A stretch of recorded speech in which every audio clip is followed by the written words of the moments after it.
You're listening to another Conversation with Faye podcast, the voice of the untold stories.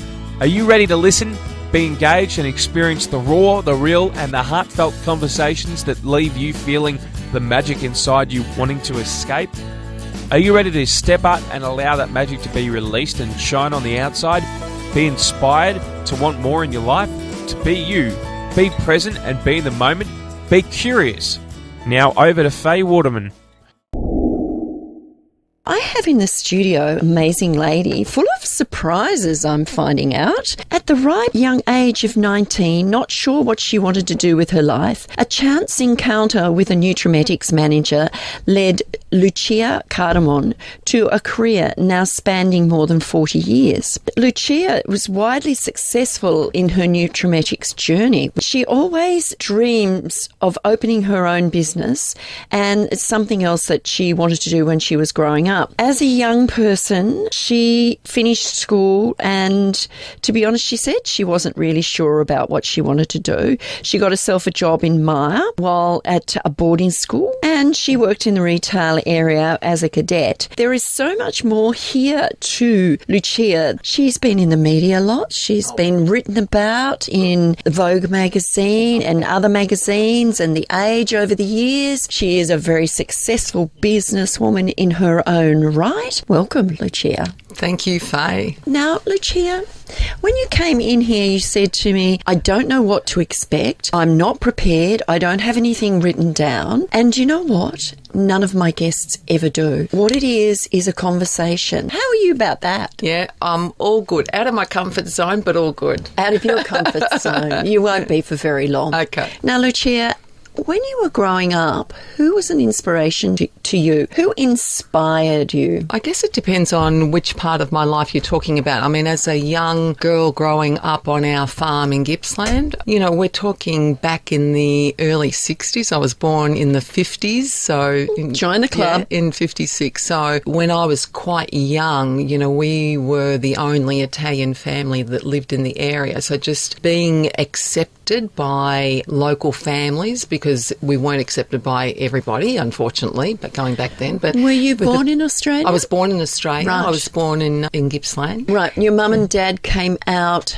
My dad in 1938. He came out before the war as a 14-year-old by himself. Right, okay. Yeah. So my grandfather came here in 1928 when Dad was 4 years of age, and then went back to Italy and then sent my father out by himself. Yeah. Wow, that's at the age brave move. Yeah, 14. So my dad worked on the farm that my grandfather had set up. So he was growing spuds, as we said. Spuds. Spuds. Yeah, spuds. Growing spuds and milking cows for another farmer right. close by. You know, so the people who inspired me were people like my girlfriend's mum, just as an example, who, you know, used to vouch for me with Dad. You know, she'd want me to play netball. I was quite tall. And what do you mean was? You know, like encourage Dad to let me loose to go and play netball. So then there was another mother that used to pick me up. And so those two women, and in fact I was with the daughter of one of them the other day, just on Thursday, and we were talking about, you know, the contribution that her mum made to our community. And yes, she was an incredible woman, you know. So how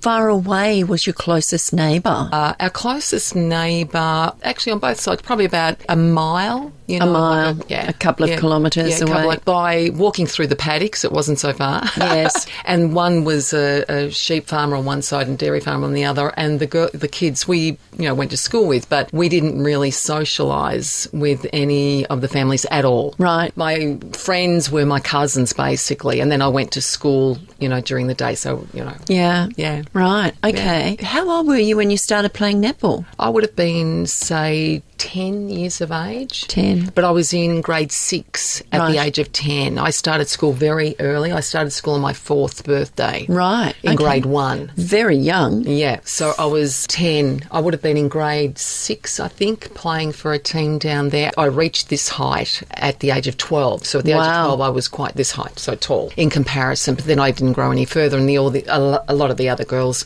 grew a lot taller after that. But at that point, and I loved it and played for a local team, Katani, I played for. And it was just great. I just loved getting out and playing netball. And I was quite good at it. I played for... What positions did you play? I played defender. A defender? Defender. I didn't like playing defence. I loved defence. So, yeah, it was good. I played netball. I loved netball. I used to play centre and wing attack. Oh, okay. Loved netball. Yeah. And then when I came to Melbourne, I played just a couple of games for Melbourne Blue at the Royal Park, but that was just for a short period of time. So you went to the local school in Gippsland? I went to a primary school, state primary school. How many students were there? 25. All over 25 students. Of which 3 of them were from our family. So right.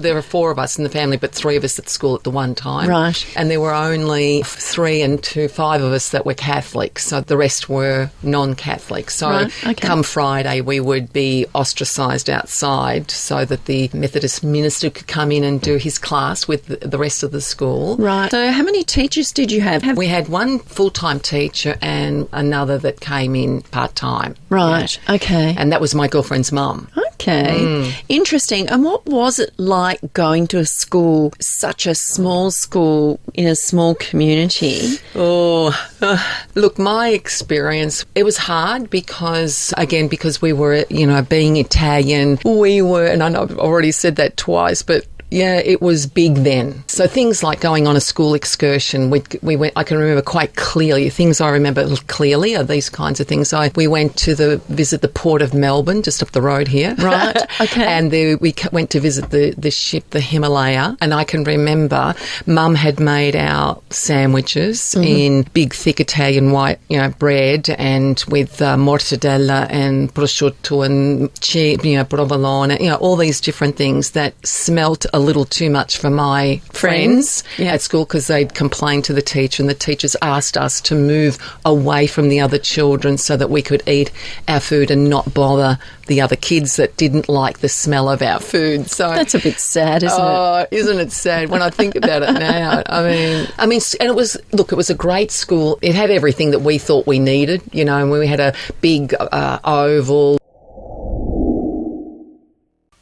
Thank you for listening to this short snippet of A Conversation with Faye.